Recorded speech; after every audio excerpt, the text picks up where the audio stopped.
Bienvenidos al Ministerio de Fe y Enseñanza Firmes en la Gracia. El mensaje que vas a escuchar edificará a tu hombre interior. Te declaramos bendecido con toda bendición. Y ahora, la palabra del Señor.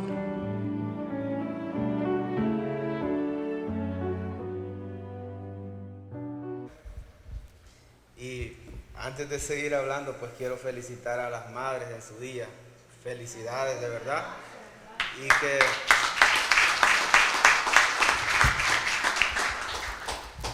Y que sigan recibiendo muchas, pero muchísimas bendiciones espirituales y materiales de parte de Dios.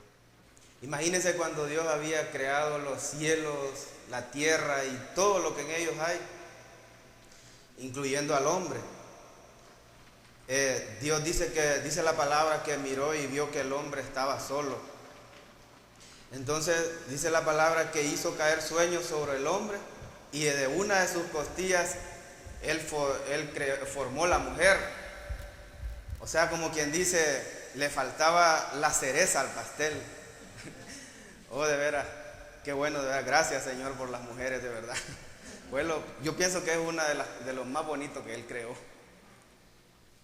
Bueno, pues, perdónenme si me ven un poco nervioso, pues no acostumbro pues estar frente a ustedes pues o frente al público, aunque trabajo con el público, pero no es lo mismo estar frente, ¿comprenden? Ustedes lo ponen nervioso a uno.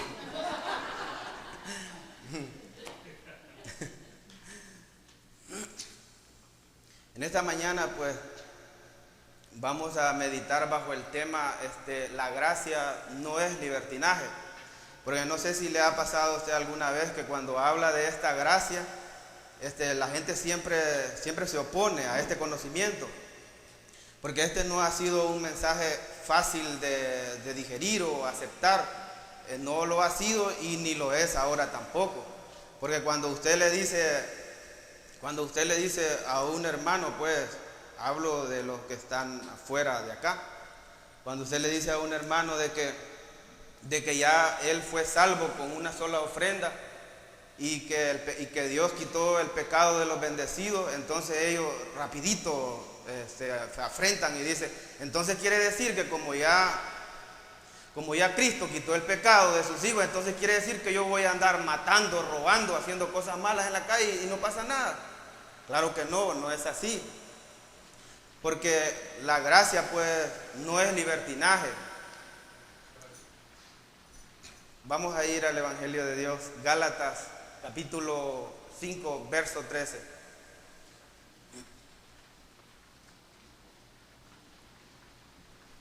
Dice, ¿será tan amable usted que se pone de pie? Por reverencia a la palabra, por favor, disculpen que los incomode.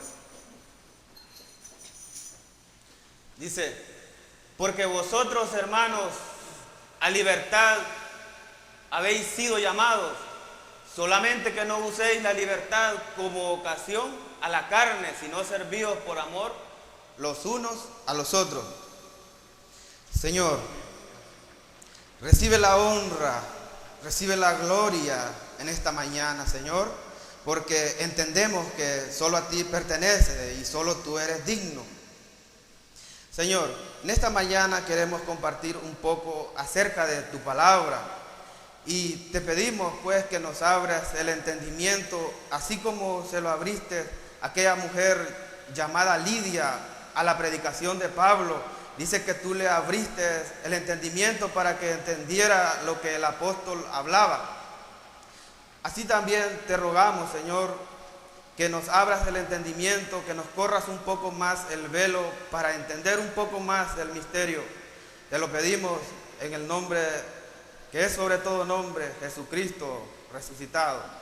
Puede sentarse.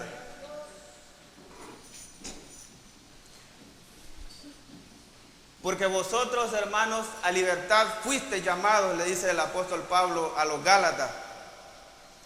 Porque resulta que el apóstol Pablo había predicado gracia a esa congregación. Él los había instruido en la gracia. Y según el apóstol Pablo, ya esta era una congregación madura en la gracia. Pero ¿qué sucede?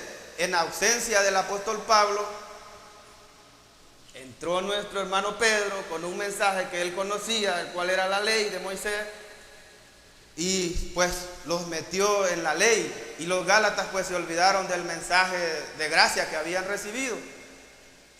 Entonces el apóstol Pablo les dice: a libertad fuiste llamado. Y en el capítulo 3 del mismo Gálatas, el apóstol Pablo les dice: oh Gálatas insensatos, ¿quién os fascinó para no obedecer a la verdad? A vosotros, ante cuyos ojos Jesucristo fue ya presentado claramente entre vosotros como crucificado. Es decir, ya el sacrificio ya se llevó a cabo.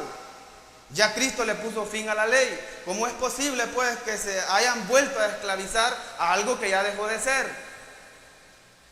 A libertad fuiste llamados, les dice el apóstol Pablo. Solamente que esa libertad no la usen como ocasión, o como quien dice, para darle rienda suelta a la carne. Que porque ya fuimos salvos, que porque ya el pecado fue quitado, entonces yo voy a andar ahí en libertinaje haciendo lo que me da la gana. El Señor no me ha llamado a mí a andar así desordenadamente. Aunque dice la palabra que todo me está permitido hacer. Todas las cosas me son lícitas, dice 1 Corintios 6:12. Todas las cosas me son lícitas, dice la palabra, mas no todo conviene. Todas las cosas me son lícitas, mas yo no me dejaré dominar de ninguna, dice el apóstol Pablo. Es decir, que todo me está permitido hacer si yo quiero, pero no me conviene. ¿Puedo ir a un sitio donde vendan bebidas alcohólicas y salir ahí que ni pararme puedo? Puedo, la palabra dice que bien puedo, pero no me conviene. Como hijo de Dios, como bendecido, yo debo de dar un buen testimonio.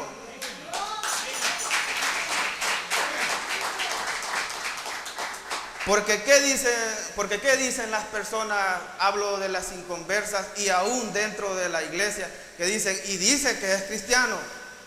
Para ser como él, dicen: mejor no soy nada, mejor me quedo en casa viendo la televisión. Veamos algo que dijo Cristo en los días de su carne. Mateo 5:14. Les dijo el Señor: vosotros sois la luz del mundo. Una ciudad asentada sobre un monte no se puede esconder. Lógico, porque no está dentro del monte, sino sobre del monte. Verso siguiente. Ni se enciende una lámpara y se pone debajo de un almud. Almud es como un cajón.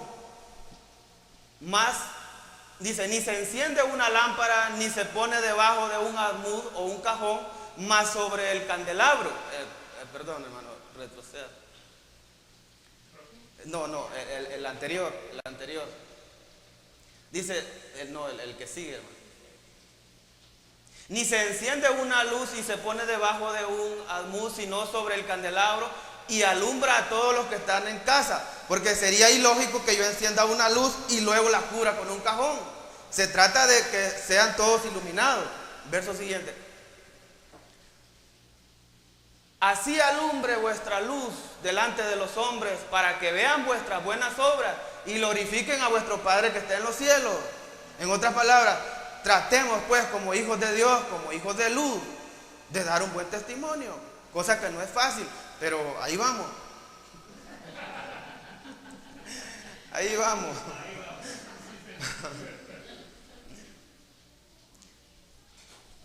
Volvamos a 1 Corintios 6:12.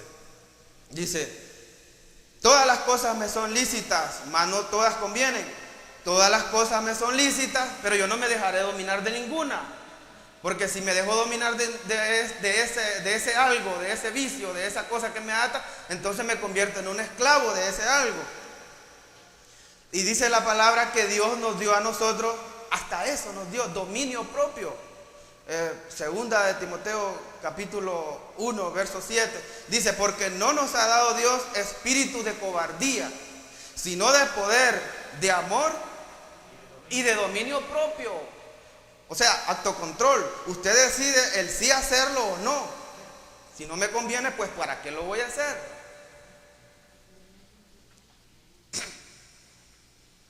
Gálatas 5:16.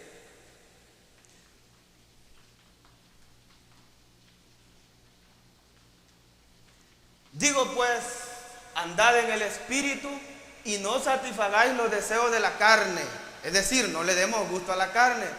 Y cuando dice andad en el Espíritu, no quiere decir que voy a andar así. Sencillamente es que no voy a darle gusto a la carne, porque hay quienes creen que tengo que andar. No, no, Señor, no se trata de eso, sino de someter a la carne a lo que está establecido por Dios. Verso siguiente. No, el 17. Porque el deseo de la carne es contra el espíritu, y el del espíritu es contra la carne, y estos se oponen entre sí para que no hagáis lo que queréis. O sea, el espíritu quiere agradar a Dios, pero la carne no. La carne ahora mismo, mira, está lloviendo, debería estar viendo una película, recostado en un mueble o en mi cama. Eso es lo que pide la carne. Pero el espiritual dice, no, dale, vamos a alabar a Dios. Vamos, que en eso es que debemos de estar. ¿Comprende? Verso 19. Y manifiestas son las obras de la carne, o se conocen las obras de la carne, que son adulterio, fornicación, inmundicia, lascivia, que es libertinaje, idolatría, hechicería o brujería, enemistades, pleitos, celos, iras, contiendas, disensiones o divisiones. Eso sucede cuando dicen, yo estoy de acuerdo con esto, pero con lo otro no. Eso causa división. Herejías, que son sectas, envidias, homicidios, borracheras, orgías y cosas semejantes a estas, acerca de las cuales os amonesto, como ya los he dicho antes, que los que practican tales cosas no pueden heredar el reino de Dios. Y no está hablando ahí de salvación eterna, no está hablando de vida eterna, está hablando de que yo como hijo de Dios, como bendecido, si estoy practicando todas estas cosas, yo no puedo heredar las bendiciones de Dios, yo no puedo tomar posesión de la herencia que está para nosotros los bendecidos.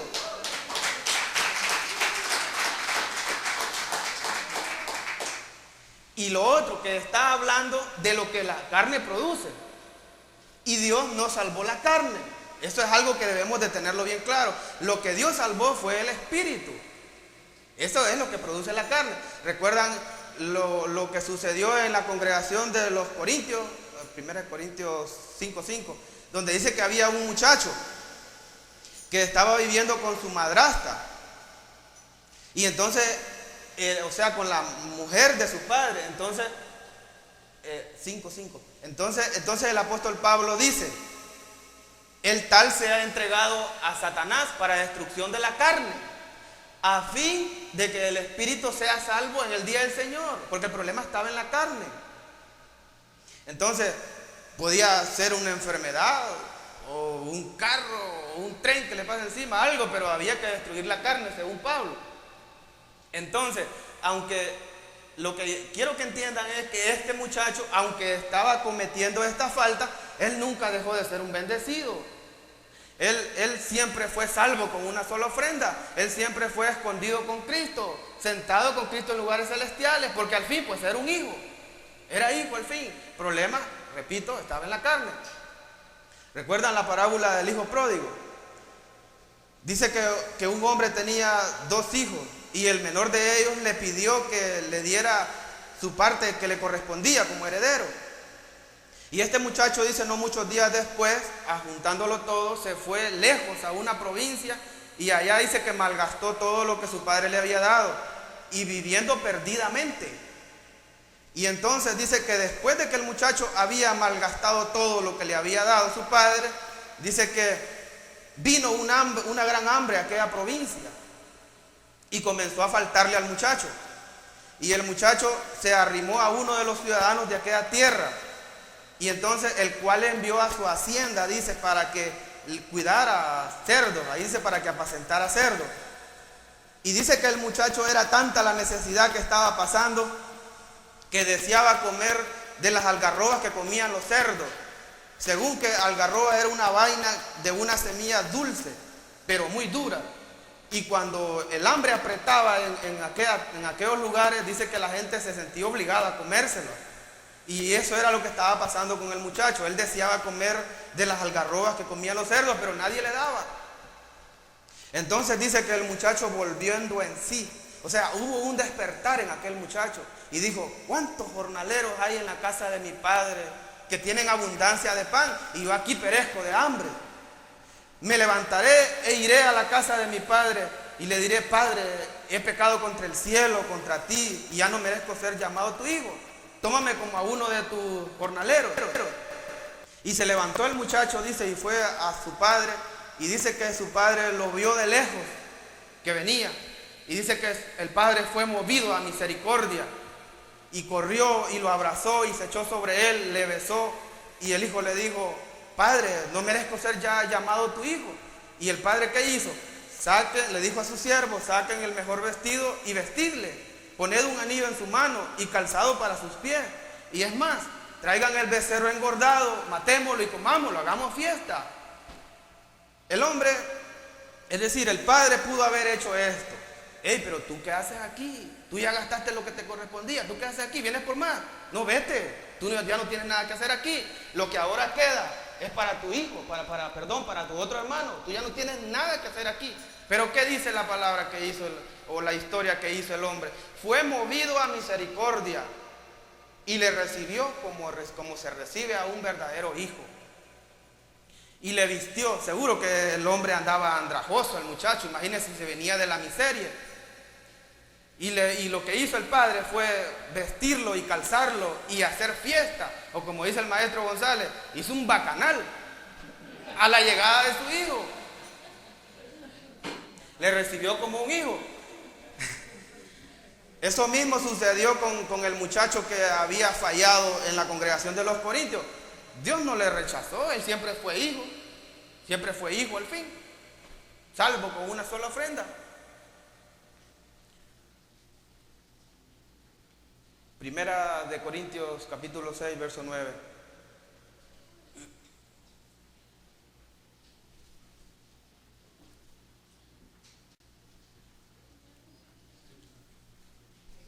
Sí, por favor. ¿No sabéis que los injustos no heredarán el reino de Dios? No erréis. Y cuando dice injusto se está refiriendo a la otra simiente, alguien que no fue justificado. ¿No sabéis que los injustos no heredarán el reino de Dios?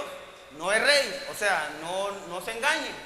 Ni los fornicarios, ni los idólatras, ni los adúlteros, ni los afeminados, ni los que se echan con varones, ni los ladrones, ni los ávaros, ni los borrachos, ni los maldicientes, ni los estafadores heredarán el reino de Dios. Una vez más, no está hablando de vida eterna. Verso siguiente. Y esto erais algunos, mas ya habéis sido lavados, mas ya habéis sido santificados, mas ya habéis sido justificados. Eso somos nosotros. Fuimos lavados, fuimos justificados.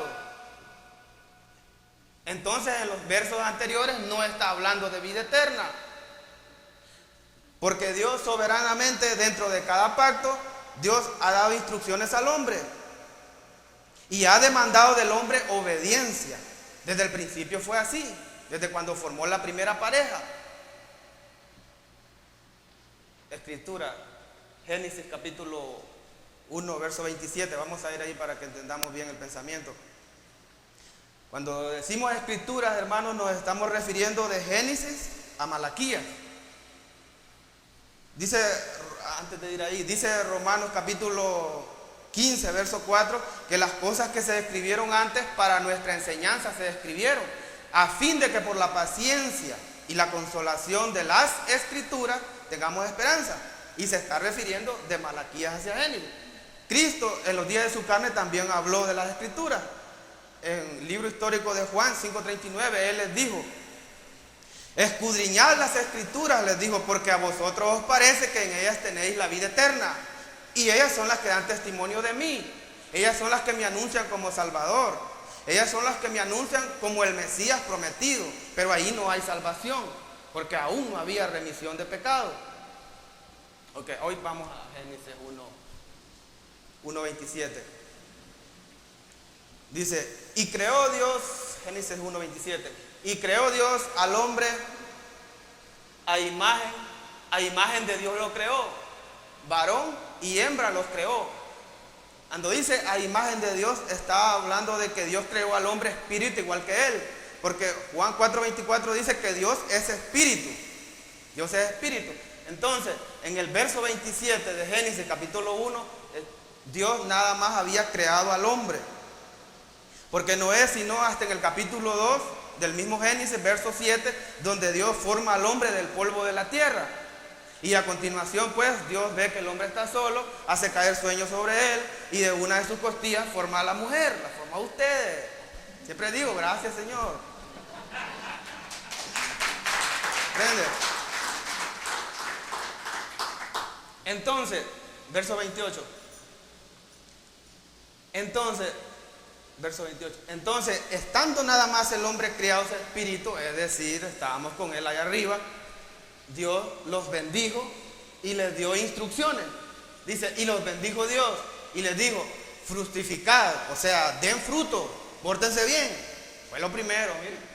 Y multiplicado y llenad la tierra, o sea, hagan todos los niños que puedan. Y llenad la tierra y sojuzgarla, o sea, júzguenla.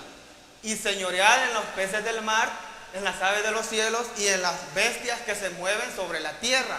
Les dio señorío, los puso, les dijo, sean dueños de todo lo que les he dado. Pero ¿qué sucede? Dentro de todas esas bendiciones, dentro de todo ese reinado, dentro de todo ese señorío, también Dios puso su regla, la cual el hombre debía de cumplir. Dios dijo, he aquí que os he dado, vamos a verlo, Génesis capítulo 2, verso 16. Dice, he aquí que os he dado, dice, y mandó Jehová Dios al hombre diciendo, de todo árbol de huerto podrás comer. Verso continúa.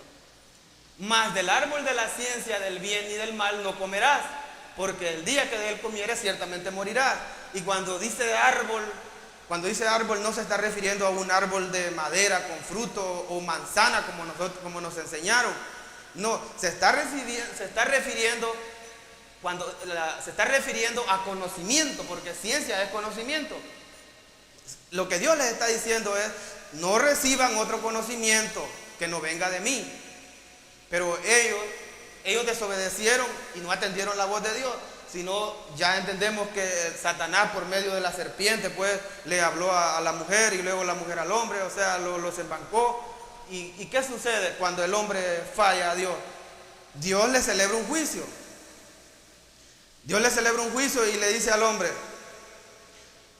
le dice, con el sudor de tu rostro comerás el pan hasta que vuelvas a la tierra, porque de ella fuiste tomado, pues polvo eres y al polvo volverás. ¿A quién le estaba hablando Dios ahí? Al hombre carne, porque se entiende pues que Dios tenía planes en tiempo futuro con el hombre espíritu y ya sabemos que era redimirlo y le está diciendo a la carne, polvo eres y al polvo volverás. Entonces, cuando el hombre falla ahí, y digo al hombre porque cuando Dios se dio cuenta pues que ellos habían fallado, Dios no llama a la mujer, Dios llama al hombre. Dios llama al hombre y le dice, ¿dónde estás tú, Adán? Pero cuando ellos fallan, entonces inmediatamente dejan de reinar, dejan de disfrutar de las bendiciones, porque Dios los echa del jardín donde lo tenían todo en abundancia, no les faltaba nada. Y ahora el hombre tenía que buscárselas por sí mismo, porque le dice, con el sudor de tu rostro comerás el pan hasta que vuelvas a la tierra. Ahora él tenía que buscárselas por sí mismo. Entonces dejaron de disfrutar de las bendiciones. Y el Evangelio de Dios en Romanos capítulo 5, verso 17 dice que los que reciban la abundancia de la gracia son los que reinarán en vida, o los que reciban la abundancia del conocimiento. Pero ya entendimos que sin obediencia también no podemos disfrutar de las bendiciones, aunque tengamos todo el conocimiento metido aquí. Pero si no obedecemos, Dios no puede ser burlado, dice la palabra. Entonces, reinar en vida no es solamente tener riqueza en cuanto a bienes se refiere, no es solamente tener todo lo necesario, estar en una hamaca y mandando, dale para acá, dale para allá, con toda la riqueza. No se está refiriendo solo a eso. Reinar en vida también implica en reinar en las circunstancias, cuando se presenta el problema, cuando se presenta la situación. Ahí es donde empieza nuestro reinado. cuando nos damos cuenta si es de verdad que somos gente de fe, que hemos ejercitado nuestra fe. Porque aunque no nos guste, pues, no es que yo quiero que venga, pero la palabra dice que el día malo llegará. Dijo Cristo en los días de su carne: en el mundo tendréis aflicción, dijo, pero confiad en mí, yo he vencido al mundo. Es decir que aunque no nos guste, siempre va a llegar una situación difícil a nuestras vidas, y es ahí donde nosotros de veras que donde debemos echar mano de la palabra y donde debemos de estar seguros, donde debemos de caminar con seguridad, así como dijo el apóstol Pablo: yo sé a quién he creído. Y cuando el apóstol Pablo dice yo sé a quién he creído, no piense que estaba pasando una situación buena, él estaba pasando una situación difícil. Imagínense estar dentro de 4 paredes sin esperanza, libertad, y él todavía dice yo sé a quién he creído. Segunda de Timoteo 1:12 dice: yo sé a quién he creído, dice, por el cual asimismo padezco esto, o sea, las prisiones. Pero no me avergüenzo, porque yo sé a quién he creído y yo sé que Él es poderoso para guardar mi depósito para aquel gran día. O sea, Él estaba seguro. O sea, la cosa es que la palabra nos manda a que nos mantengamos firmes. Y parece que está en Efesios capítulo 6, verso 13, donde dice que estad pues firmes. 12, ¿verdad? Donde dice que debemos estar firmes.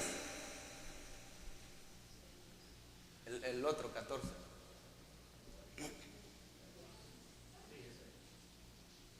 Estad pues firmes, ceñidos vuestros lomos, dice, con la verdad, y vestidos con la coraza de justicia. O sea, lo que el apóstol está diciendo es que debemos de mantenernos firmes, no renegando, no llorando y diciendo ¿por qué me pasa esto a mí? Hermano, no, hay veces que nosotros necesitamos que nos aprieten un poquito para ver de verdad cómo estamos en cuanto a la fe. Y cuando esa situación difícil llega a nuestras vidas, entonces nos damos cuenta pues de que Dios nos salvó de esa situación. Entonces nuestra fe sigue creciendo. Y si no llegan esos momentos a nuestras vidas, estamos tranquilos como que nada ha pasado. Amén. Gálatas capítulo 6, verso 1.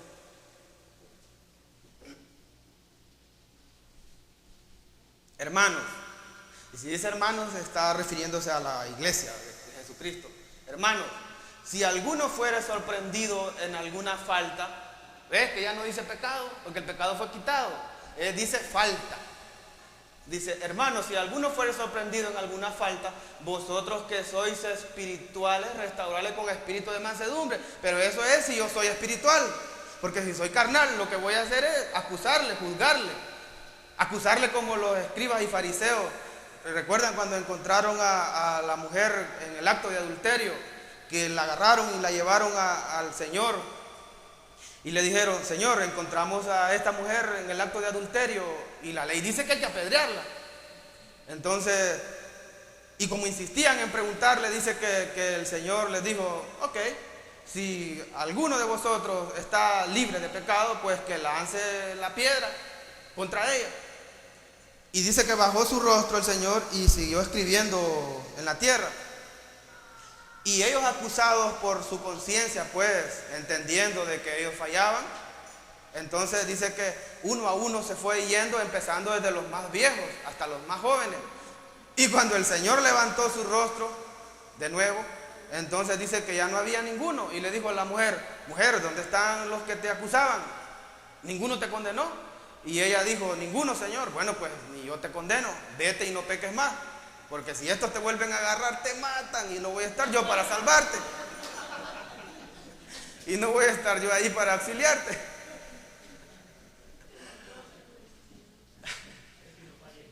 Ok, dice, hermanos, dice Gálatas 6:1.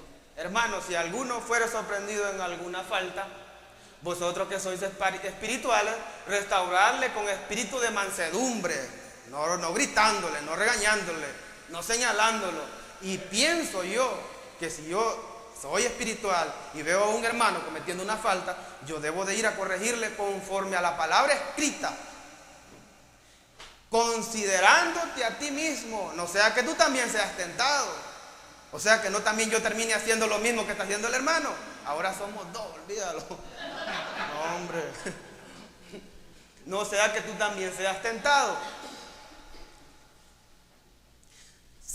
Santiago, que no escribió para nosotros los gentiles, sino para un pueblo de origen hebreo, dice algo muy bueno. Santiago capítulo 1, verso 13, si no me equivoco.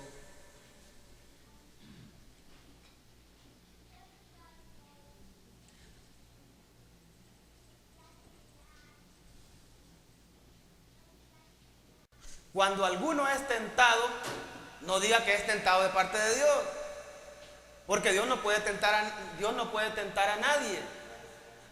Porque Dios no puede ser tentado por el mal.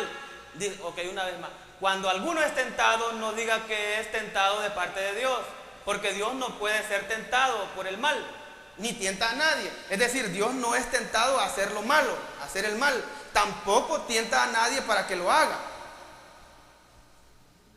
sino que cada uno es tentado cuando de su propia concupiscencia es atraído y seducido. O sea, los deseos que están en nuestra carne. De ahí, cuando se nos ponen los ojos blancos, Dios, entonces somos seducidos a hacer aquello.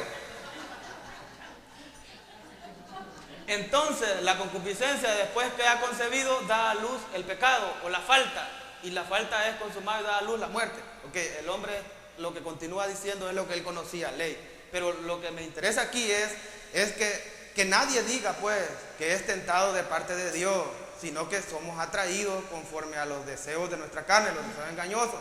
Pero leímos en segunda Timoteo 1:7 que Dios nos dio dominio propio para decir, no, esto no me conviene.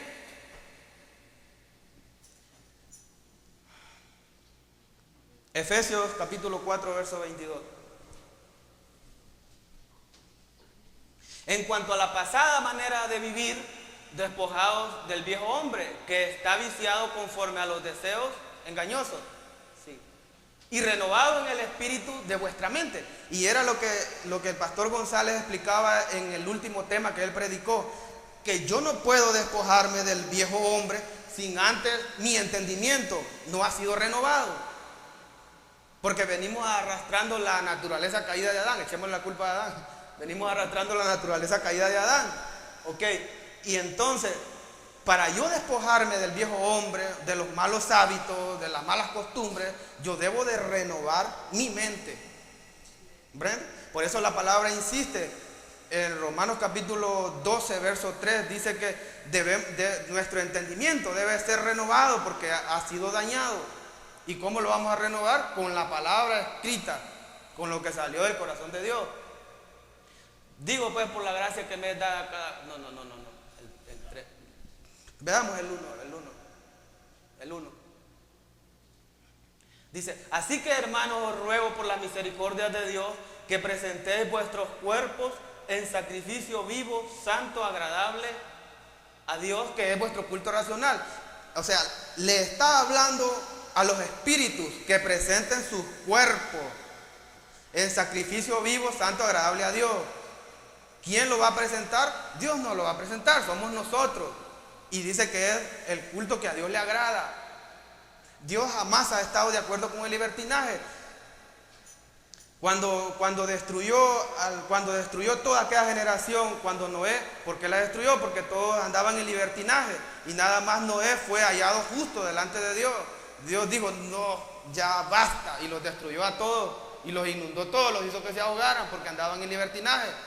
A Sodoma y Gomorra también la destruyó por eso, porque había un libertinaje horrible y nada más Lot se salvó con sus 2 hijas.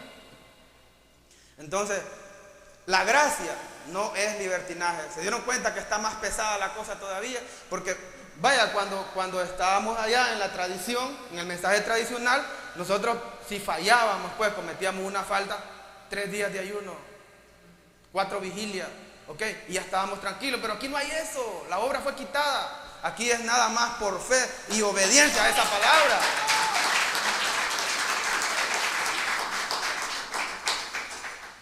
Así que eso es lo que debemos de hacer, cosa que no es fácil, presentar nuestros cuerpos pues delante de Dios como santos, como escogidos, como bendecidos delante de Dios. Dios dijo que nosotros somos la luz del mundo, por lo tanto debemos de comportarnos como verdaderos hijos, como verdaderos bendecidos. ¿Comprende? Bueno, y entonces en esta mañana pues esta palabra es la que Dios puso en mi labio para ustedes. Espero que la hayan recibido. Gracias. Bendecidos con toda bendición.